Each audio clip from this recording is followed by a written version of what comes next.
अस्सलामुअलैकुम वरहमतुल्लाह। ये जनाब एक्सीडेंट हुआ है हमारा।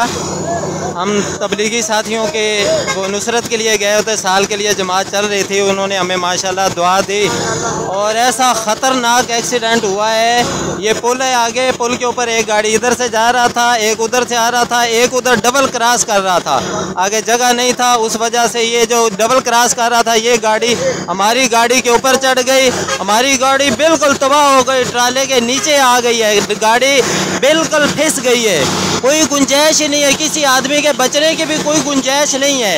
अल्लाह ताला का कितना करम एहसान हमारे ऊपर हुआ कि हम 4 आदमी हैं। जो ड्राइवर सीट है, ड्राइवर सीट जो बंदा चला रहा था वो 150 किलो का बंदा है, मतलब बहुत मोटा है। और अल्लाह की रहमत, अल्लाह की शान कि हमें खराश तक नहीं आई है। कितना अल्लाह पाक ने हमारे ऊपर एहसान किया है। ये डंपर इस गाड़ी के ऊपर चढ़ा है। अस्सलाम वालेकुम वरहमतुल्लाह। ये सारा तबलीग का, दावत तबलीग का कमाल है, अल्लाह की राह में चलने का कमाल है, अल्लाह का एहसान है। अल्लाह पाक को याद करने की वजह से ये सब अल्लाह पाक ने हमारी हिफाजत फरमाई।